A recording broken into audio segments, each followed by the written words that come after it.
Baik, kita akan merenungkan satu ayat dulu untuk kita akan melangkah lebih jauh dalam perjalanan hidup iman kita. Kita buka Yohanes pasal 14. Ayat yang ke-6. Yohanes 14 ayat yang ke-6. Kita melihat ayat ini. Terima kasih, ada berapa terjemahan sekaligus. Ya, Yohanes 14 ayat yang ke-6. Kata Yesus kepadanya, "Akulah jalan." 1. 2. Akulah kebenaran. 3. Dan hidup. Tidak ada seorang pun yang datang kepada Bapa kalau tidak melalui aku. AYT. Yesus berkata kepadanya, "Akulah jalan dan kebenaran dan kehidupan. Tidak ada seorang pun yang datang kepada Bapa kalau tidak melalui aku." BIS. Yesus menjawab, "Akulah jalan untuk mengenal Bapa dan dasar dari..." BS dulu ya, saya salah. Yesus menjawab, "Akulah jalan untuk mengenal Tuhan dan mendapat hidup.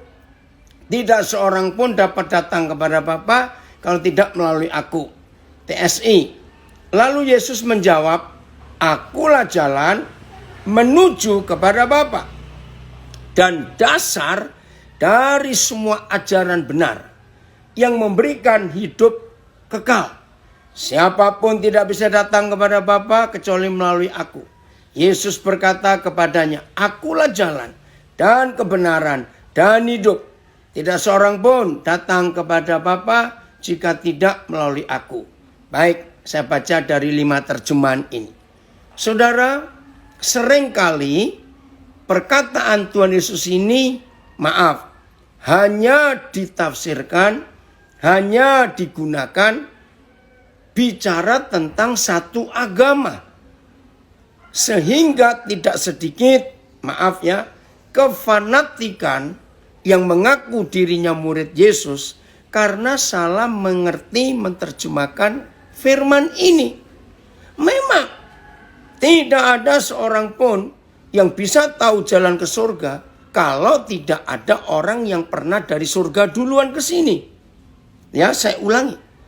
Tidak mungkin ada orang bisa tahu surga kalau tidak ada yang pernah dari surga datang ke sini. Betul tidak? Maka itu ada istilah nanti orang buta akan nuntun orang buta. Nah, satu-satunya pribadi yang pernah datang dari surga, turun ke bumi menjadi manusia, dalam agama-agama besar ini diakui memang hanya Isa Al-Masih itu, Yesus Kristus Tuhan kita. Nah, tapi kita nggak boleh fanatik soal itu, karena nanti akan menyinggung, menyakiti perasaan yang lain. Nah, terus bagaimana cara mengerti hidup ini? Dalam hidup selalu ada istilah atau filosofi jalan hidup, perjalanan hidup, langkah-langkah menuju kehidupan. Nah, apapun istilah yang dipakai, maka orang bicara tentang jalan. Karena itu memang perjalanan hidup kita. Nah, saudara, dalam hukum internasional, semua jalan yang dibuat oleh manusia di dunia, ini hukum internasional. Ya, ada berapa negara seperti Indonesia juga, sebagian besar tidak menuruti peraturan internasional ini. Yaitu semua jalan yang dibuat oleh manusia itu hukumnya wajib. Di kiri kanannya harus ada selokan. Ya, kenapa? Supaya ada air yang turun jatuh ke jalan itu tidak mengenangi jalan sehingga bisa terbuang ya di kiri kanannya. Saya baca terjemahan The Passion. Jesus explained, "I am the way, I am the truth, and I am the life. No one comes next to the Father except through union with me. To know me is to know my Father too." Nah, lebih jelas ya. Dalam terjemahan The Passion ini. Saya ulangi lagi. Semua jalan wajib di kiri kanannya ada selokan, ada pembuangan air. Supaya jalan itu tidak rusak. Maaf ini. Kenapa sebagian besar jalan di Indonesia tidak mikirkan jalan? Nah ini maaf ini. Indonesia ini aduh Tuhan tolong kami. Supaya kontraktornya dapat kerjaan terus. Karena kalau jalan itu nggak dikasih selokan kiri kanannya pasti cepat rusak. Karena air pasti tergenang. Ampuni Tuhan. Ya. Dan itu kejahatan betul. Nah saya kembali. Berarti kalau hidup itu sebuah perjalanan, kalau hidup itu harus berjalan karena tidak bisa berhenti, kalau hidup itu mandek, stop atau berhenti, itu namanya mati. Nah, orang yang berjalan tetapi tidak jalan di jalan, berarti orang itu jalan di selokan. Karena di kiri kanan jalan itu ada selokan. Ngerti nggak maksud ini? Dan apa yang terjadi kalau orang itu jalan di selokan? Ya pasti akan susah hidupnya. Nah ini yang Tuhan Yesus maksud. Akulah jalan. Nah ada yang nggak terima? Nggak apa-apa. Sebab tiap kita pasti punya kebebasan untuk berpikir. Apa orang yang mikir? Karena orang itu pernah tanya kepada saya. Sombong betul. Kenapa sombong? Lalu yang lain gimana? Nah saya berkata maaf ya. Kalau ada buku lain yang menulis. Kalau ada orang lain yang pernah bicara. Akulah jalan. Berarti ada berapa macam jalan. Tolong saudara perhatikan. Ilmu pengetahuan itu sangat bergantung pada literatur. Pada tulisan. Ya, saintis itu tidak boleh keluar dari tulisan, literatur. Karena itu ilmu pengetahuan. Nah, kalau ada di antara saudara, maka itu kita nggak boleh fanatik. Ya, kalau ada di antara kita yang pernah baca buku dan ada yang menulis akulah jalan, maaf, tunjukkan kepada saya. Karena saya yakin sejak manusia bisa menulis sampai hari ini. Lagi sekali jangan ada yang tersinggung saya berkata ini. Sejak manusia bisa menulis entah berapa juta tahun yang lalu. Misalnya. Sampai hari ini tidak ada orang lain yang pernah berkata akulah jalan. Kalau sampai ada tulisan lain dari seseorang atau lebih dan berkata akulah jalan, maka saya harus milih. Berarti ada beberapa jalan. Nah, saudara lihat dalam literatur ya berapa abad yang lalu ada tulisan banyak jalan menuju Roma dan itu betul. Dari mana-mana bisa. Tapi jalan menuju surga hanya tulisan ini. Tidak ada lagi tulisan yang lain yang pernah mengatakan akulah jalan. Nah, celakanya kalau saudara dan saya mengaku percaya kepada Tuhan Yesus dan kita mengaku murid-murid Tuhan Yesus, ternyata kita pun sedang tidak tahu jalan. Mengerti gak maksud ini? Nah ini yang kita mau pelajari hari ini saudara. Kalau saudara dan saya tidak mengenal jalan itu sendiri. Coba renungkan kalimat ini. Kalau kita sendiri yang menyebut diri murid Tuhan Yesus tidak tahu jalan itu sendiri. Bagaimana kalau ada orang tanya kepada kita, tolong dong tunjukkan jalan itu. Ayo jujur, kita mau jawab apa? Kalau kita sendiri nggak tahu. Tuhan Yesus pernah berkata, jangan sampai terjadi di antara kita orang buta nuntun orang buta. jangan sampai terjadi. Maka itu kita yang percaya dan kita murid-murid Yesus, jangan anggap enteng Yohanes 14 ayat 6 ini. Kita harus tahu jalan itu.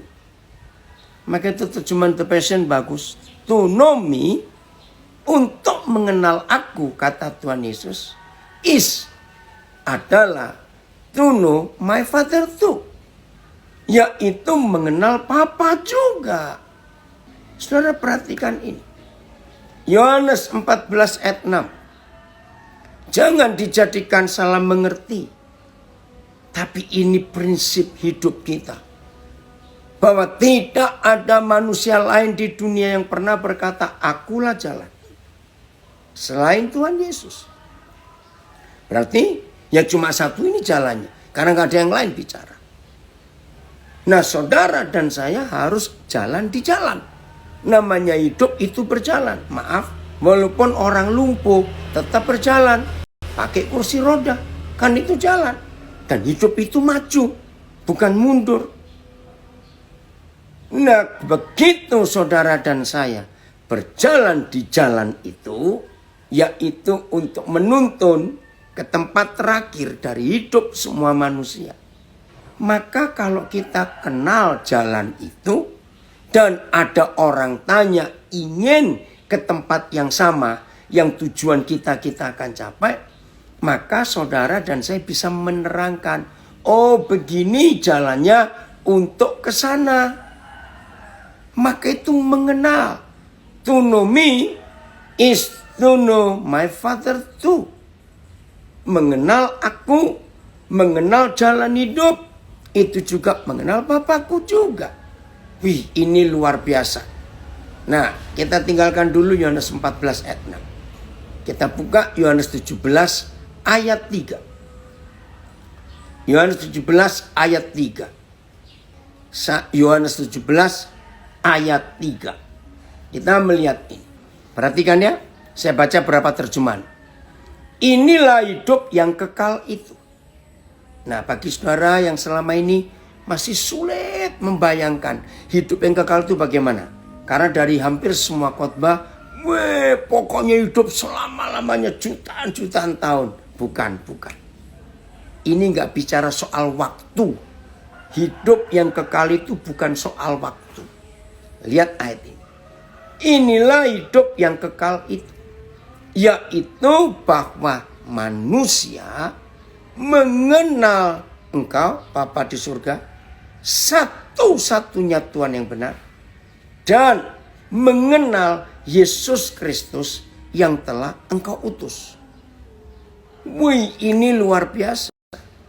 Ternyata hidup yang kekal itu bukan tentang waktu, bukan. Hidup yang kekal itu adalah hidupnya Tuhan sendiri. Saya ulangi. Hidup yang kekal itu adalah hidupnya Papa kita sendiri.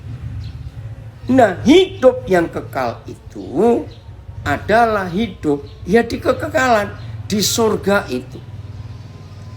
Jadi kalau saudara dan saya ingin menikmati surga, maka kita harus memiliki hidup cara di surga.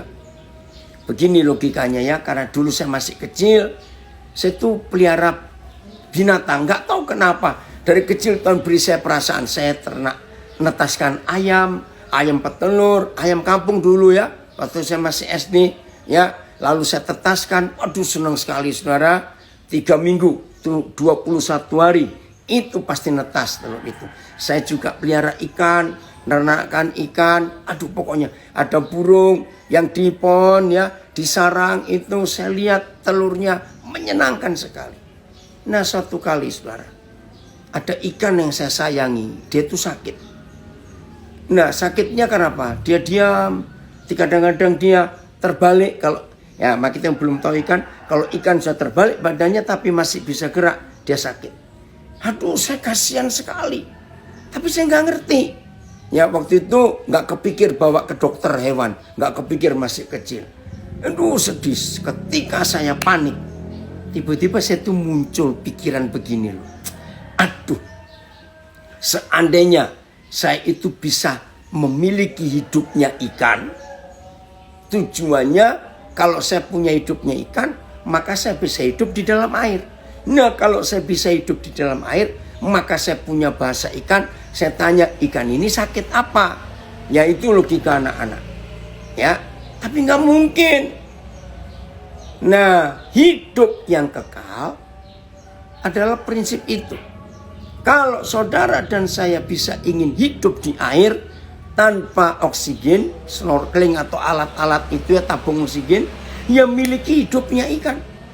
Begitu saudara dan saya bisa memiliki hidupnya ikan, artinya kita pakai insang, maaf ya, maka kita bisa tinggal di dalam air. Nah, begitu pula yang ingin masuk surga, kita harus punya hidupnya Tuhan. Nah, hidupnya Tuhan itu hidup yang kekal itu. Jadi bukan soal waktu. Saya baca terjemahan yang lain. AYT. Inilah hidup kekal itu, yaitu bahwa mereka mengenal Engkau, satu-satunya Tuhan yang benar, dan mengenal Kristus Yesus yang telah Engkau utus. BIS. Inilah hidup sejati dan kekal, supaya orang mengenal Bapa, satu-satunya Tuhan yang benar, dan mengenal Yesus Kristus yang diutus oleh Bapa. TSI. Karena mengingat doa Yesus itu, saya Yohanes juga berdoa kepada Tuhan. Bapa, memang benar, inilah jalan untuk menerima hidup yang selama-lamanya, yaitu hendaklah mereka mengenal Engkau sebagai satu-satunya Tuhan yang benar, dan juga mengenal Kristus Yesus yang Kau utus ke dunia ini. Terjemahan yang terakhir MELT. Dan inilah hidup yang kekal itu, bahwa mereka mengenal Engkau, satu-satunya Tuhan yang benar, dan Yesus Kristus yang telah Engkau utus. Nah saudara, jadi hubungannya Yohanes 17 ayat 3 dengan Yohanes 14 ayat 6. Ini hubungannya luar biasa.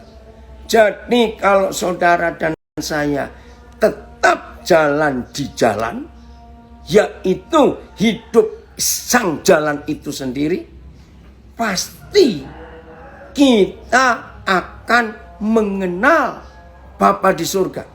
Karena terjemahan The Passion tadi, to know me is to know the Father too.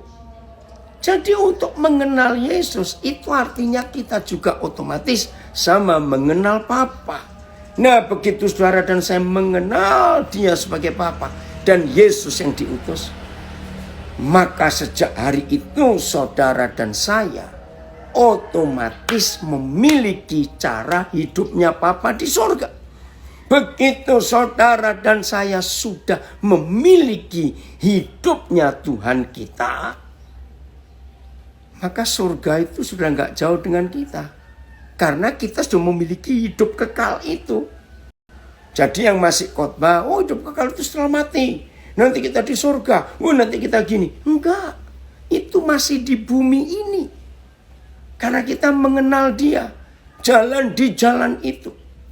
Saudara, apa dampak besarnya kalau orang sudah melihat bahwa saudara dan saya sudah memiliki hidupnya Tuhan?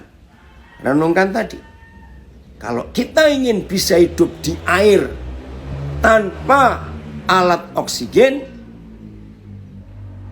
mungkin kita sudah kepanasan di daratan ini. Aduh, pengen hidup di air. Gak apa-apa.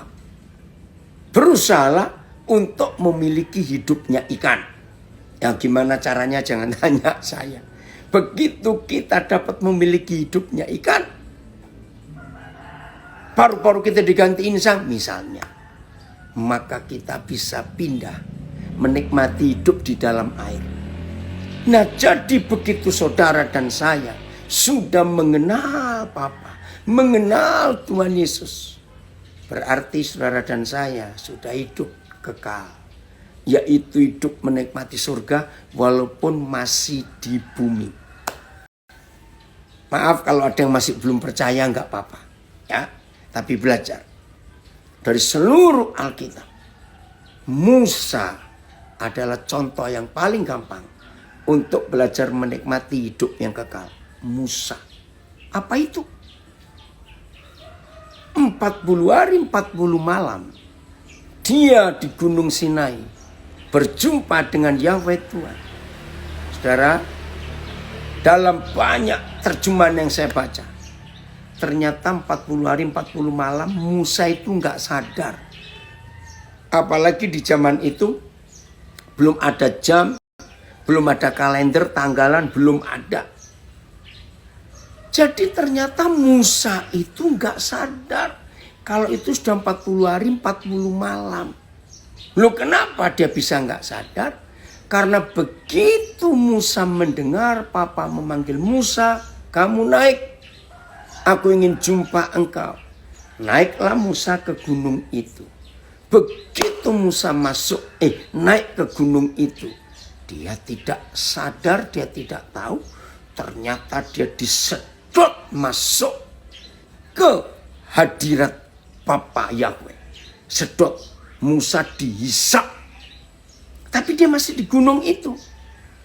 Nah, 40 hari 40 malam itu hanya seperti 1 detik atau 2 detik.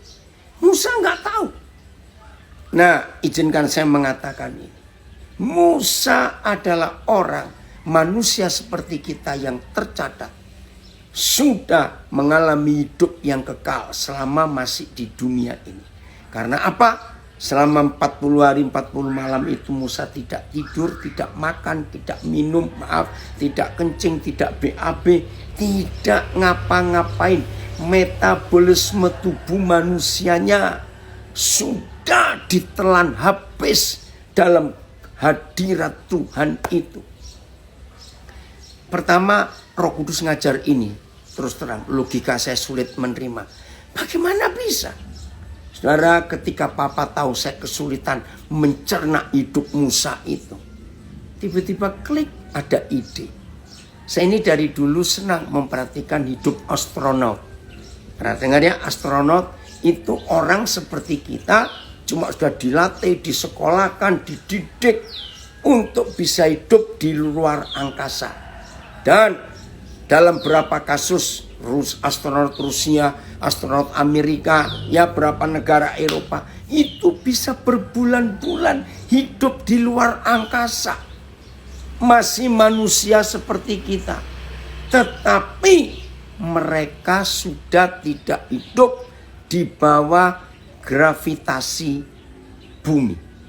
Tahu ya gravitasi bumi? Ya, metabolismenya stop. Betul, ada yang komen ini di Facebook. Metabolismenya stop. Betul. Wih, keren. Pak Agus Poalet komen itu.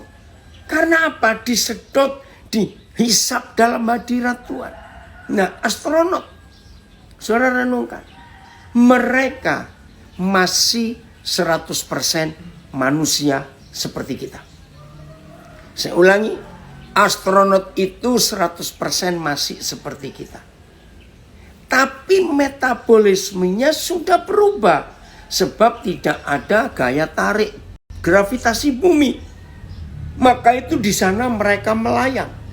Dan manusia yang di luar angkasa, di luar gravitasi bumi, di luar atmosfer bumi, mereka sudah, cara hidupnya sudah beda dengan kita. Saya harap saudara mengerti. Berarti mereka sudah tidak pakai waktu 24 jam sehari. Nggak pakai itu. Sebab di luar angkasa sana, perputaran bumi sudah tidak mereka alami. Bisa bayangkan ya? Nah, berarti kalau saudara bisa ngerti astronot sekarang ini, maka kita tidak akan susah mengalami hidup yang kekal selama masih ada di bumi. Karena hidup yang kekal itu nggak bicara waktu dan nggak bicara tempat, tapi bicara suasana.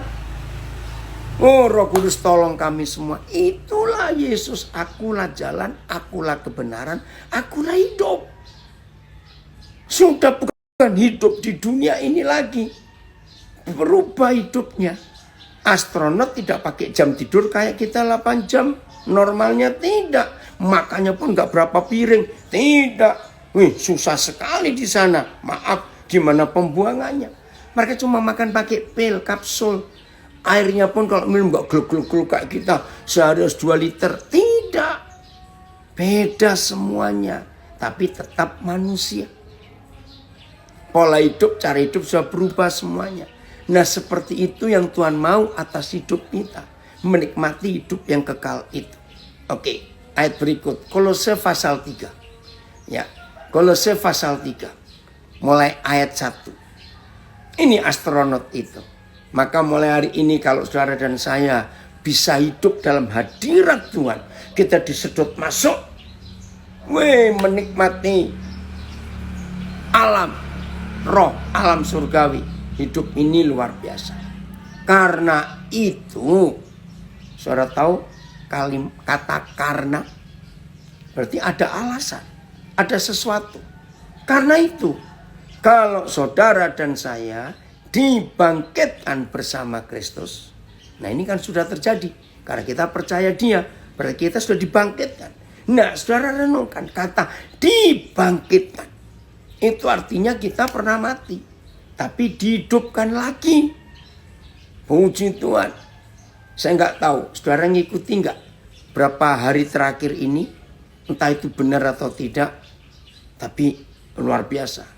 Negara Tiongkok adalah negara pertama di dunia yang sedang menemukan teknologi untuk menghidupkan orang yang sudah mati. Ikuti nggak? Waktu saya ngikuti berita itu ada videonya juga. Saya berpikir mungkin juga bisa. Mungkin. Karena apa? Tiongkok itu teknologinya luar biasa. Nah, dalam berita itu dikatakan yang minta adalah orang-orang kaya di Tiongkok. Karena uang mereka banyak, mereka itu bayar. Ya pakar-pakar teknologi, entah teknologi apa itu. Untuk menemukan suatu cara bagaimana orang mati itu dihidupkan. Nah, saya waktu ngikuti berita itu, ya kalau kita mau jujur ya, apa sih nggak bisa dibuat oleh Tiongkok? Ingat berapa bulan yang lalu mereka sudah berhasil buat matahari loh. Hebat juga itu. Yang bahkan matahari buatan manusia, buatan Tiongkok itu ternyata bisa lebih panas dari matahari beneran. Keren kok memang otaknya orang Tiongkok itu. Mereka bisa buat apa saja hari-hari ini yang manusia nggak mikir. Nggak apa-apa. Memang ada janji Tuhan kok. Di Kejadian 11 ayat 6. Apa saja yang kamu rencanakan, nggak mungkin nggak dapat terlaksana. Itu janjinya. Iya toh. Maka itu kalau kita hidup sungguh-sungguh dengan Tuhan pasti bisa. Nah orang yang pernah mati lalu hidup lagi, berarti itu hidup yang baru. Nah cuma satu tujuannya. Begitu saudara dan saya sudah dibangkitkan bersama Kristus, permintaan Tuhan cuma satu. Carilah perkara yang di atas, di mana Kristus ada, duduk di sebelah kanan Bapa. Ayat 2. Nah ini dia. Gampang mempelajari ayat 2 Kolose 3 tentang astronot. Pikirkanlah perkara yang di atas, bukan yang di bumi. Ya, saya ulangi. Pikirkanlah perkara yang di atas, bukan yang di bumi. Oke, saya beri ilustrasi. Maaf ya yang di Taipei. Nah, bagi saudara yang belum tahu, saya beritahu. Di Taiwan, unik saudara, saya nggak tahu itu. Mungkin ini satu-satunya di dunia. Pertama kali kami ke Taipei, istri saya juga bingung. Kami lewat di daerah makan malam, apa Simenting ya kalau nggak salah, saya lupa. Kok ada aroma bau sekali saudara. Terus kami tanya, ini aroma apa? Oh iya, kalian pertama kali ke sini. Nah di Taiwan itu ada tahu disebut tahu bau. Saya nggak tahu itu mereka buatnya pakai apa. Jadi kalau digoreng, kalau dimasak, aromanya itu ampun, bau betul. Maaf, orang-orang Taipei, orang Taiwan. Nah, pertama bilang suruh nyoba. Ya, tahu busuk. Ya, loh, mau nyoba bagaimana? Baunya aja kayak begitu. Tapi, ya, begitu nyoba sekali, saudara. Saya ketagihan. Ternyata enak juga itu tahu busuk itu. Aromanya yang busuk, tahunya nggak busuk. Saya nggak tahu gimana caranya orang bisa membuat tahu seperti itu. Nah, ini yang saya mau ceritakan. Bayangkan kalau suatu hari enak juga, betul. Ya, tempe busuk lain lagi ya. Bayangkan kalau suatu hari ada astronot orang Taiwan. Berangkatlah astronot orang Taiwan ini ke ruang angkasa. Dan ditetapkan 3 bulan misalnya begitu. Ini logika saja untuk ilustrasi. Coba saudara jawab. Tiba-tiba astronot Taiwan ini masuk lewat bulan kedua, masuk bulan ketiga, pikirannya balik ke Taiwan. Waktu sudah di ruang angkasa, tiba-tiba dia ngomong kepada apa itu istilahnya?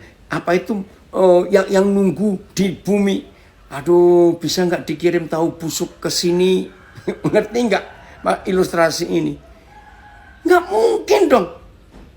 Jadi, kalau saudara dan saya sudah dibangkitkan bersama dengan Kristus, dan kita sudah duduk bersama Dia di dalam kemuliaannya, ini hidup yang kekal itu, maka pola pikir kita, saya ulangi, pola pikir kita tidak boleh pakai pola pikir bumi.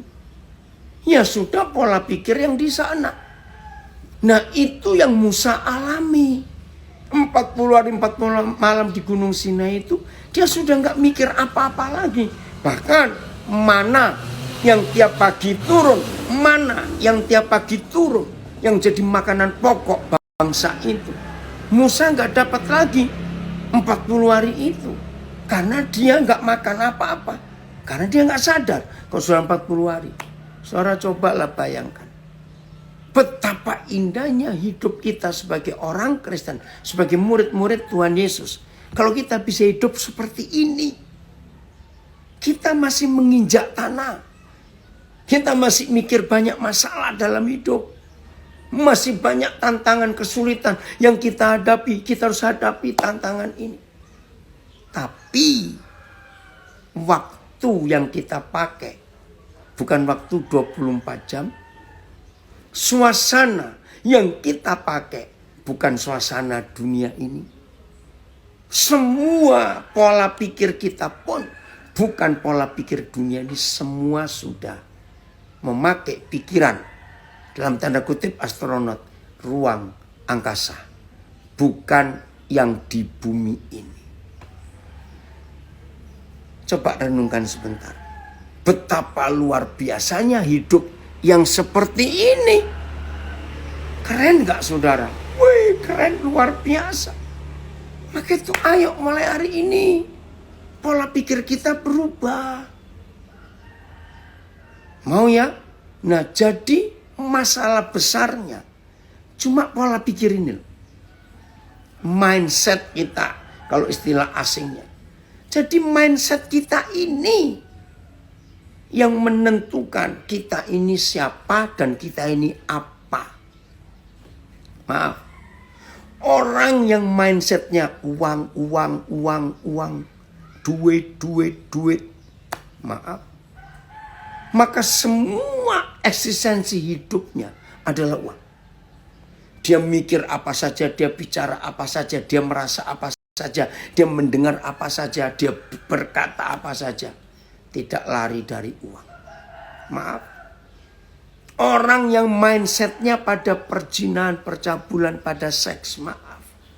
Maka dia mikir apa saja, ngomong apa saja, mendengar apa saja. Aduh, semuanya maaf. Ya ke arah yang dipikirkan itu. Tapi kalau Kolose 3 ayat 2 terjadi di hidup kita, carilah perkara yang di atas, bukan yang di bumi. hidup ini luar biasa. Itulah mengenal Yesus, mengenal Papa, satu-satunya jalan. Terima kasih Papa untuk ini. Kolose 3 ayat 3 sekarang. Nah, ini keren lagi. Kalimat pertama saudara perhatikan. Ya. Kalimat pertama, ayat 3. Sebab kamu ganti saya. Semua menyebut karena saya di mana saja telah mati. Wih, ini luar biasa. Saudara kalau mau jujur ya, hampir semua manusia di dunia, ketakutan yang paling besar adalah takut mati. Coba jujur. Memang manusia begitu. Ada 2 alasan kenapa manusia takut mati. Ada 2 alasan. Selama saya sampai umur sekian ini, saya ketemu banyak orang. Maka saya belajar.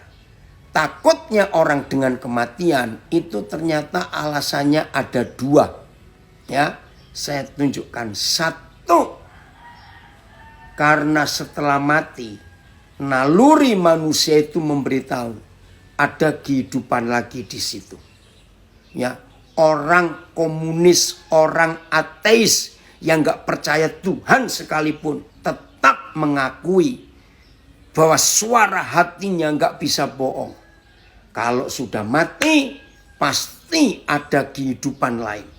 Itu semua orang percaya. Kalau dia gak percaya, dia bohong pada hatinya sendiri. Nah, karena manusia itu gak ada yang tahu setelah mati itu kemana dan bagaimana. Maka itu hanya Yesus Kristus Tuhan satu-satunya pribadi yang berkata, aku ini telah mati dan bangkit.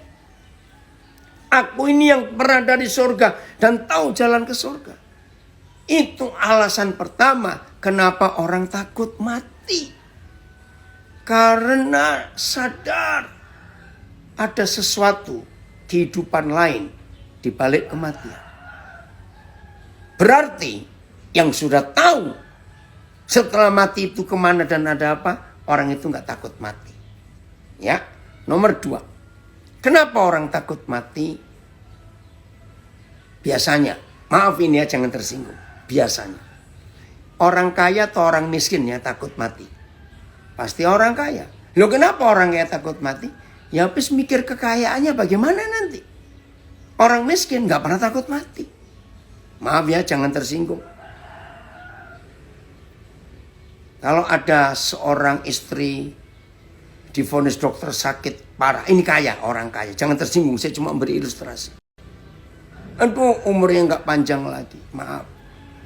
Pasti mikir kalau aku mati, nanti anak-anakku bagaimana? Wajar, namanya seorang ibu.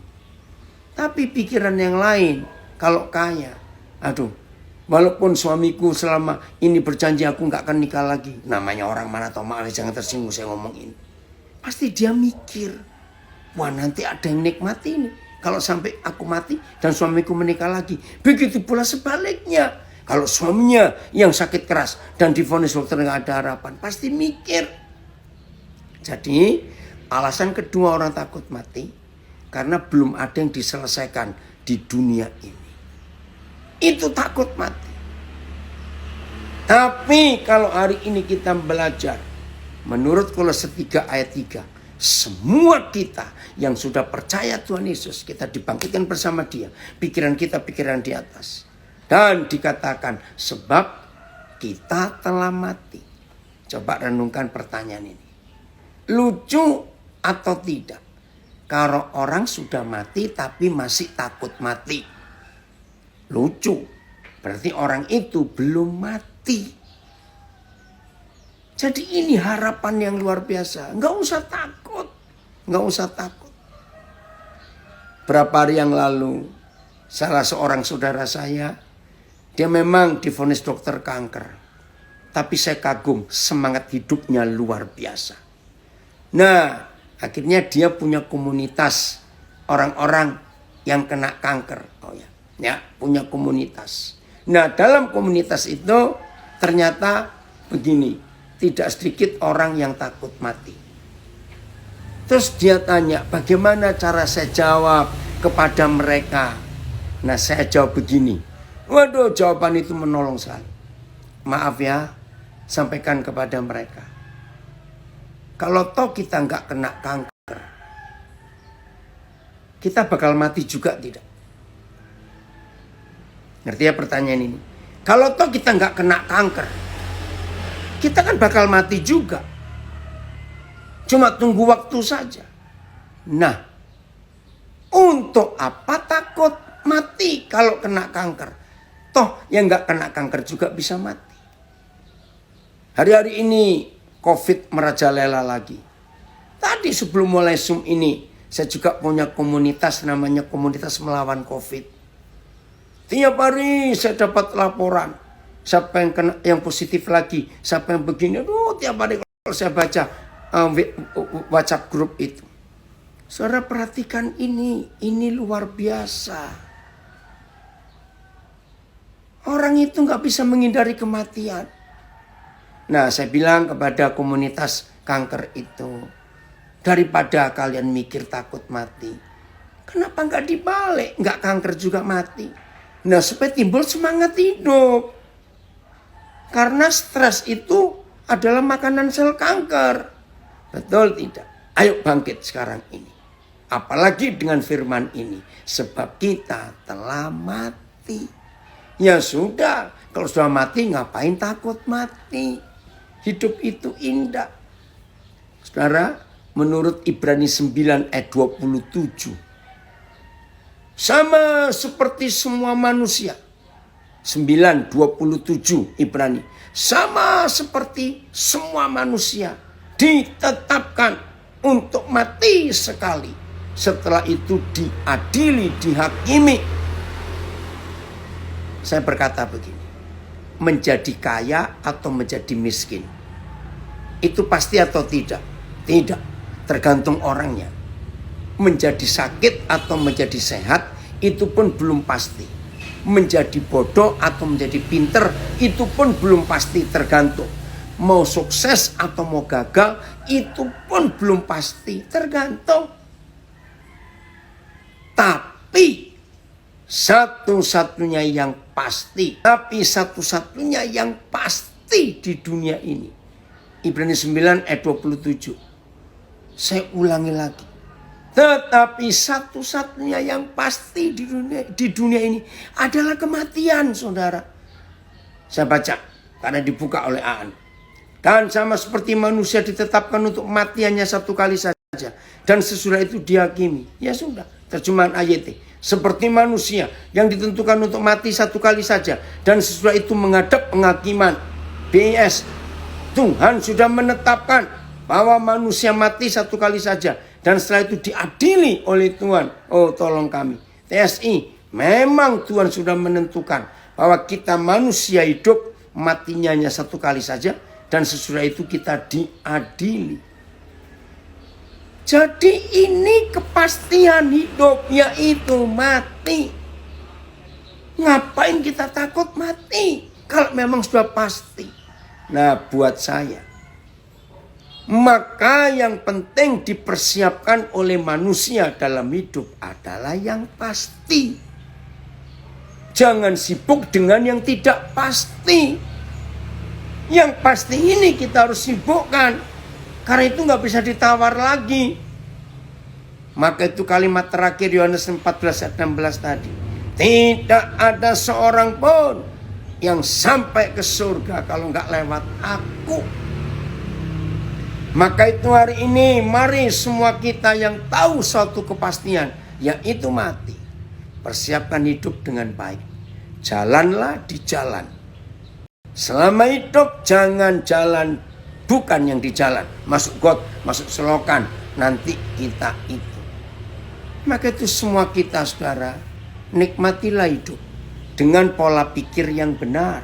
Ya, nikmatilah hidup dengan pola pikir yang benar.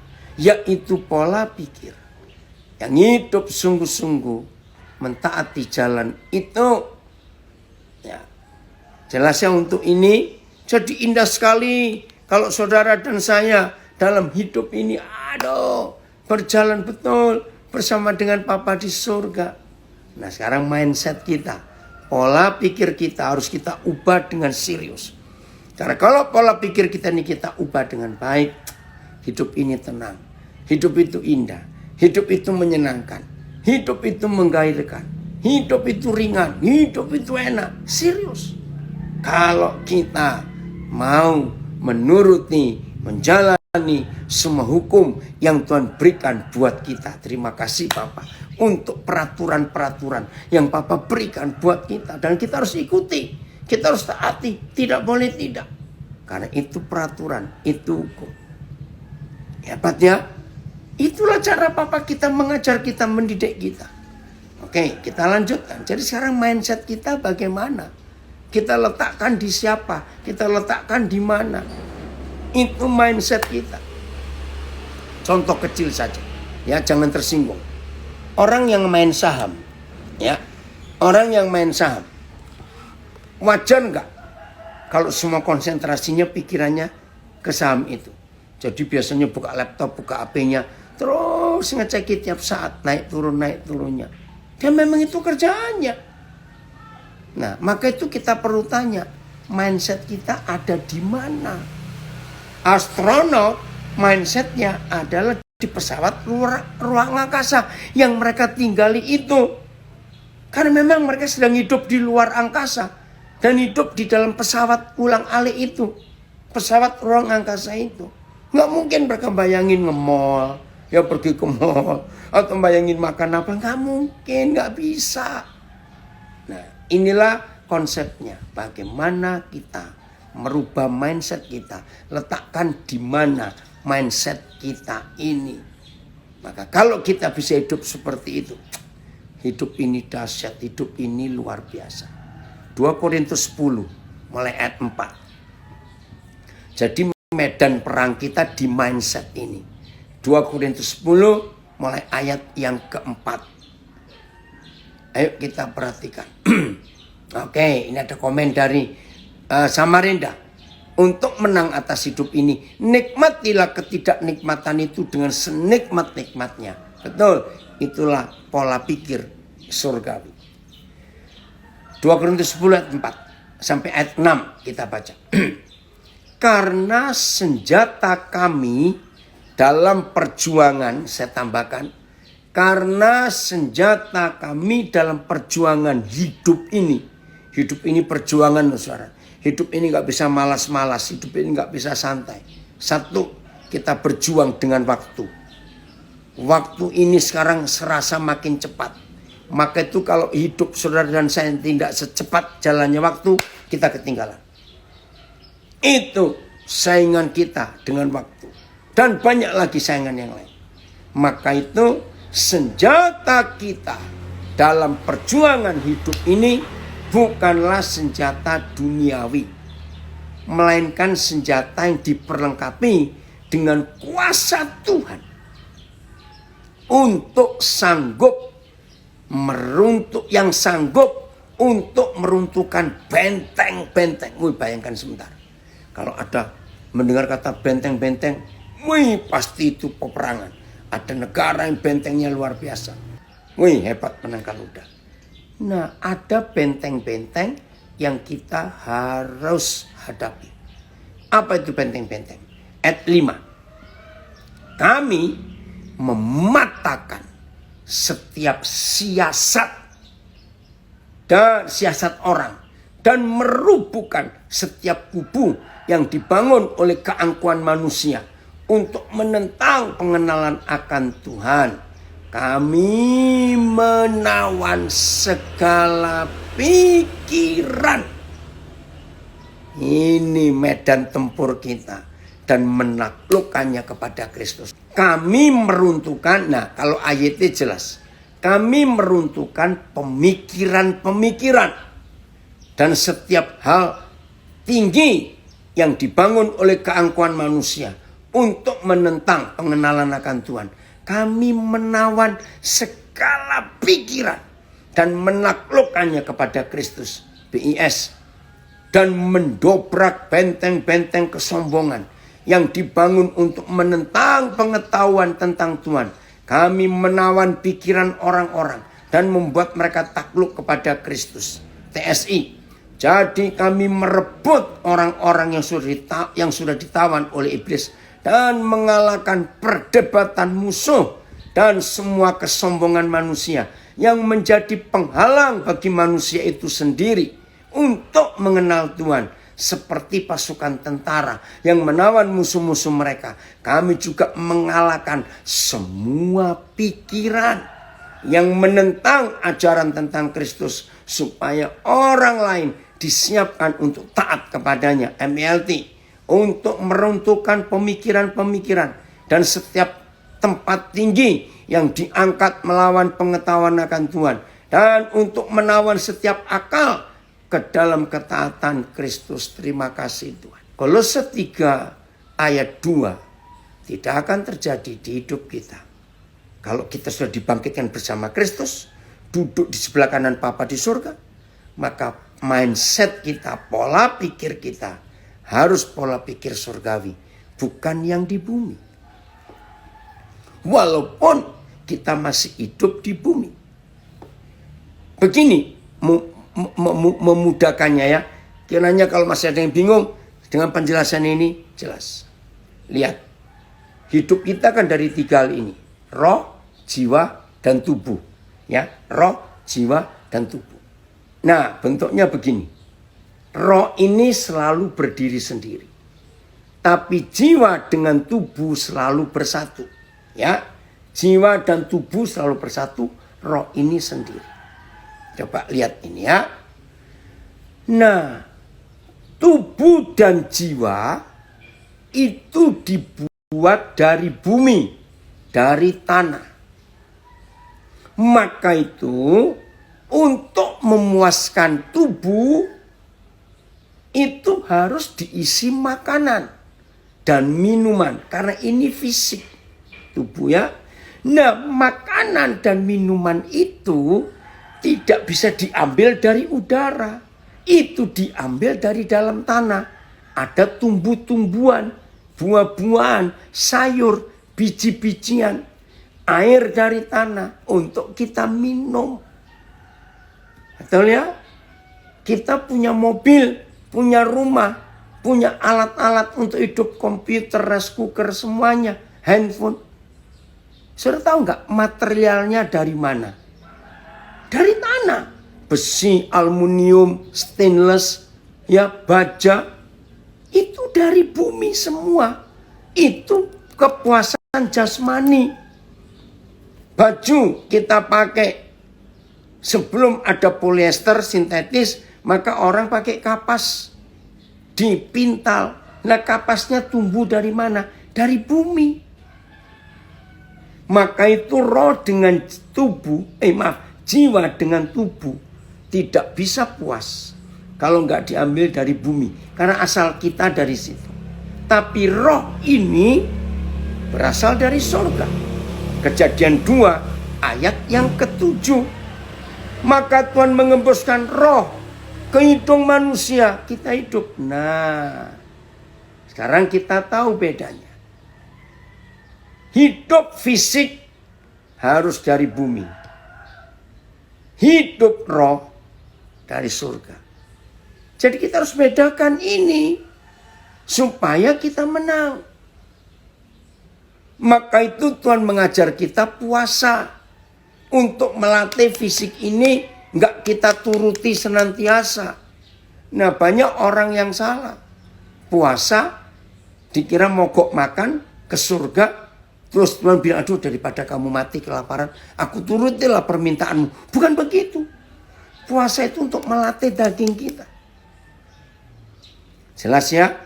Nah, mudah-mudahan dengan konsep ini saudara sadar betapa pentingnya pikiran-pikiran kita taklukkan. Cara berpikir kita bukan cara berpikir di bumi. Nah, itu perbedaannya. Maka saya percaya kalau saudara bisa hidup seperti itu, hidup ini luar biasa. Maka murid Yesus, yaitu kita, kekristenan kita akan jadi murid Yesus yang beda. Karena kita jalan di jalan. kita ada kebenaran, kita ada hidup. Musa hidup. Maka kalau kita pakai istilah, Musa tetap punya manusia fisik. Tapi hari dia tinggal dalam hadirat Tuhan, manusia fisiknya nggak berlaku lagi. Karena gravitasi bumi tidak mempengaruhi dia. Wah, itu luar biasa. Percaya ya, mulai hari ini setiap kita akan jadi pemenang-pemenang kalau kita hidup dengan dua pengertian ini. Ayo, sekarang saya tanya, yang perlu uang yang mana? Yang perlu beli ini, beli itu yang mana? Ya ini, yang tubuh dengan jiwa ini. Yang roh enggak. Roh ini dengan Papa saja. Dalam pola hidup yang benar, yang berkenan kepada Tuhan.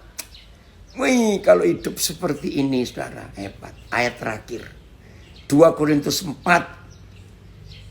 ayat 16 sampai 18.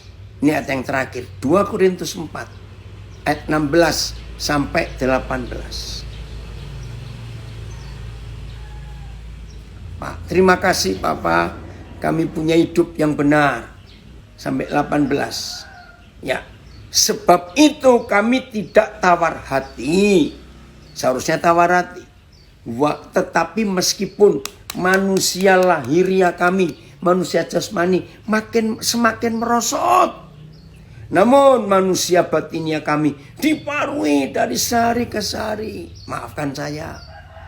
Kalau ada di antara kita, oh ada yang kirim. Oh thank you Dik. Ini kemenangan saya dari Toronto. Ya, dalam bahasa Inggrisnya Kolose 3 ayat 2, set your mind on things above.